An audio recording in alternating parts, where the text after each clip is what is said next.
Well guys, I'm out on a wild camp. A lot of the rivers have lost their banks and the place looks flooded.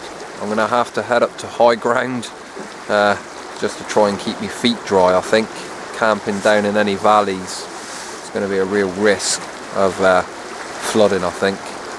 So we're going to have to head to the high grounds and hopefully we can get somewhere to set up for the hammock. I've got a couple of spots already chosen and picked out which I know is safe from water, and bear with me guys. Well, I think we're going to have a little bit of a hike on our hands.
You know guys, when we go wild camping, you'll often see people say that you must do this and you must do that.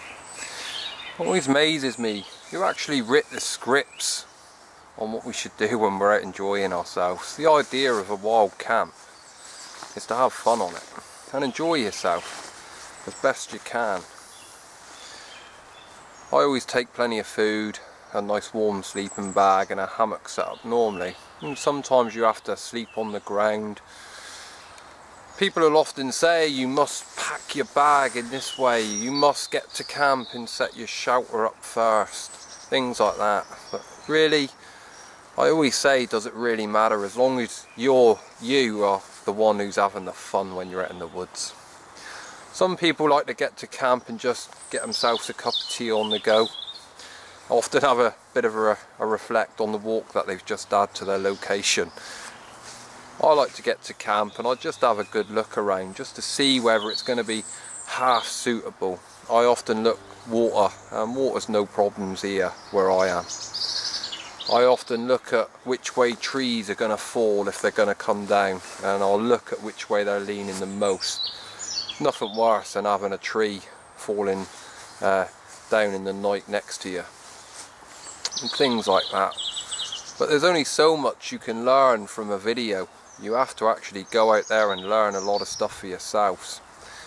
Even if that's just in your back garden, setting up your tent in the dark, or whether that's coming out onto proper wild camping ground areas.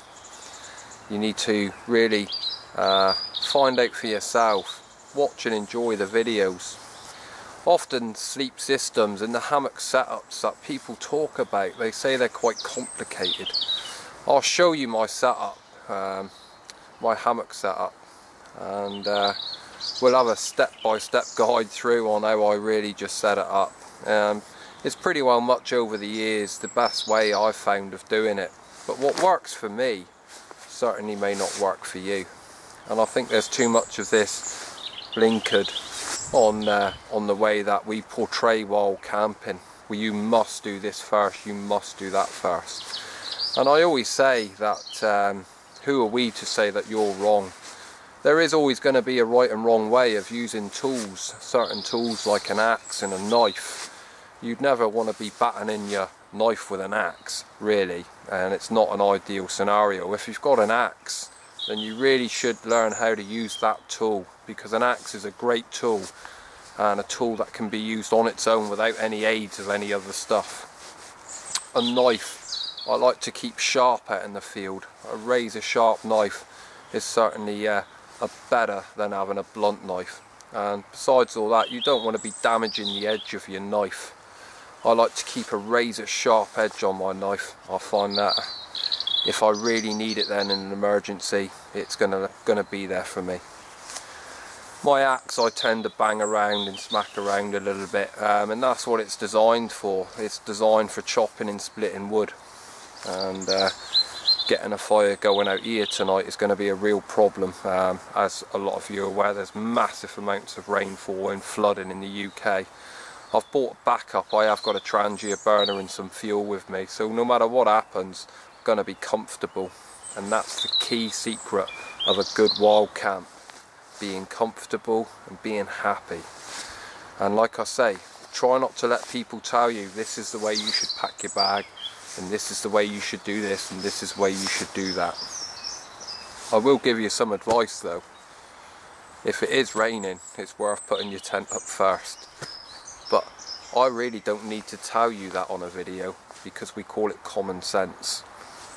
So guys, let's just walk through some steps I take when I'm out camping, and this is just for really, I do apologise for the experienced wild campers out there. This is just for the new guys who's trying to get into it, and we'll go for a bit of a setup.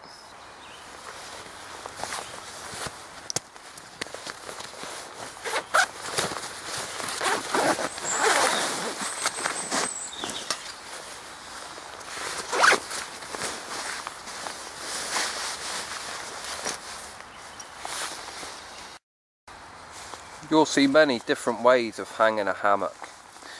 All I use is a simple rope system. You can imagine all this does is pass through this loop, goes through, which gives you your hug around the tree. That's your tree there. With all your separated knots, gives you your height of where you want to clip your hammock onto. It really is as simple as that. I use good rope for this, and good straps if I can. I've tried using paracord, but you just want to be a little bit careful, because there's nothing worse than waking up in the night on the floor, and I very often don't trust paracord, although it really is good and strong, and it can be doubled up. It's worth just getting hold of some rope, and really you can use pretty well much any rope. I'll show you how it goes around the tree, and how simple it really is.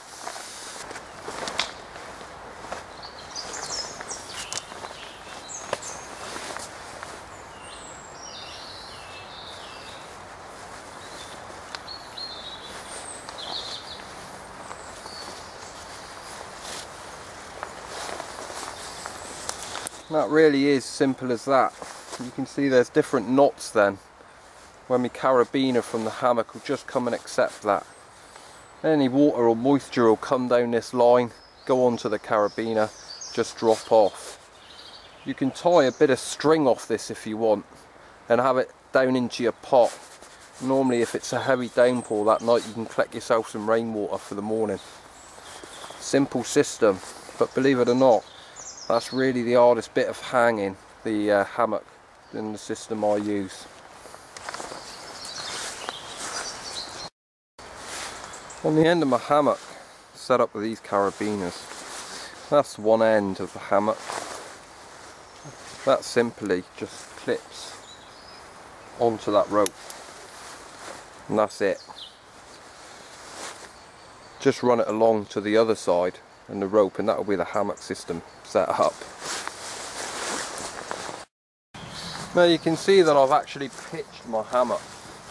All I've done, like I said, carabiner, I've had to make a couple of adjustments. I like my legs are slightly raised, not too much, and you can see that I've got a nice hang in it. You'll often find that if you do that, the hammock can hang loose and it will support you a lot more. A lot of modern day people do that with their hammock, and when you try and get in there, they say that it's tight and compressing their shoulders, and that's the problem they have. It's a common fault that people do when hanging a hammock.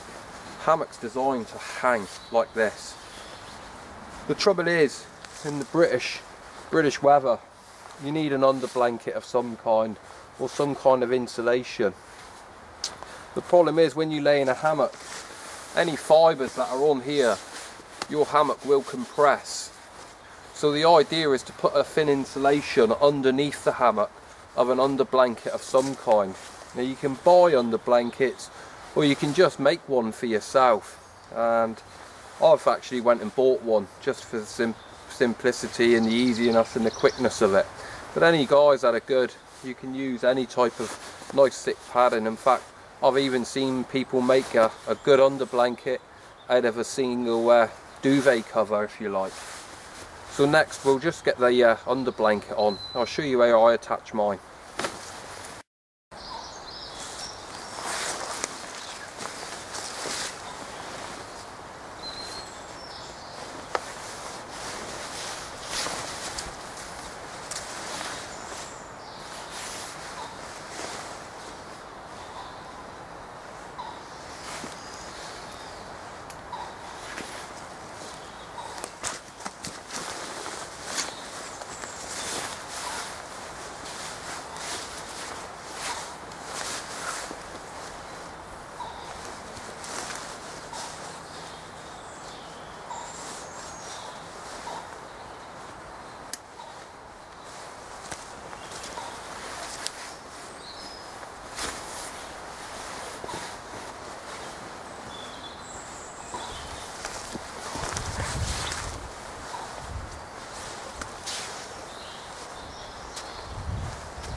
And it really is as simple as that, guys. Insulation is there now. Now some people will say you get water running down these cord strings off the tree if it rains hard, and then people will be right. All you do with that is that where the tree meets, tie the two cords together. Any water you get then will just drip off and not come down onto your under blanket. Oh, I learned that lesson not so long ago. Well, it is starting to come in dark, so I do apologise for the quality of the picture, guys. I'll get some head torches on in a minute. Set the tarp up. And tarps really, it's for the individual to find how they like to set their own tarp up.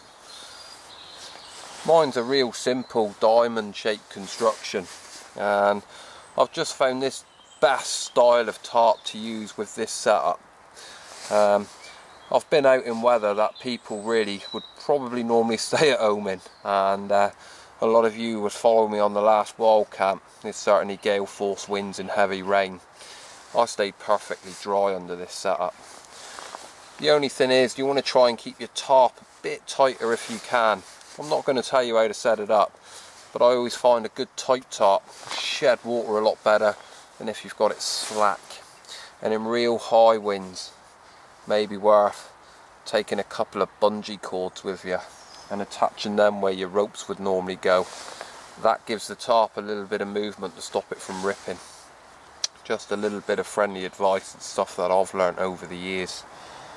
So now I've got the under blanket in, I've got the hammock set up, I've got the tarp set up. I may make myself a cup of tea, sit back and do nothing. And that's the beauty about wild camping. Like I said at the start of this video, nothing right and nothing wrong. Really, the camp is really what you want to do. Let's get a nice cup of tea on the go. Just going to fill up my meths burner.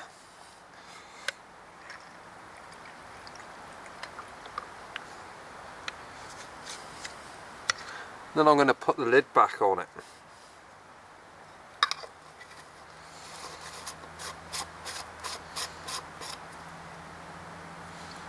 See, it doesn't leak. I'm going to put that in my pocket, warm it up, helps it light easier. So just think a little bit ahead. You really need to warm meths very slightly for it to light and work better. If you pour it up, put your cap back on, just stick it in your pocket where you put the rest of your stove together.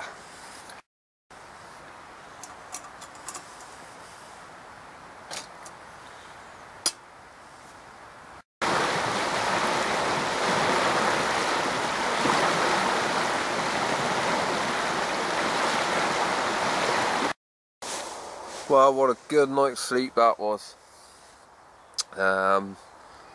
Beautiful morning, the sun's shining. What else could you wish for? But unfortunately it's time for me to take all this down and get home out of it. It's the worst thing about wild camping. Very often you've got to take it all down and go home. Well guys, that's it. Your bag's all packed. Everything's been put away. And remember, whenever you're wild camping or any style of camping, or whenever you go out in the countryside, leave no trace. Take your rubbish home, and when you come back next time, the area will be nice and clean for you. And just go out there and have fun. What an absolute beautiful day. Thank you for joining me on this winter wild camp. It's certainly been a fun one, but a very cold one. So guys, with that in mind, make sure you all stay safe. I'll see you on the next one.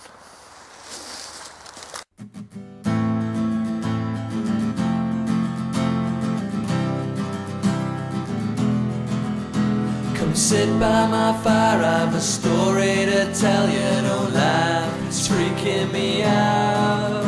My feelings are breaking, my soul kinda shaking, and I tell you no lie.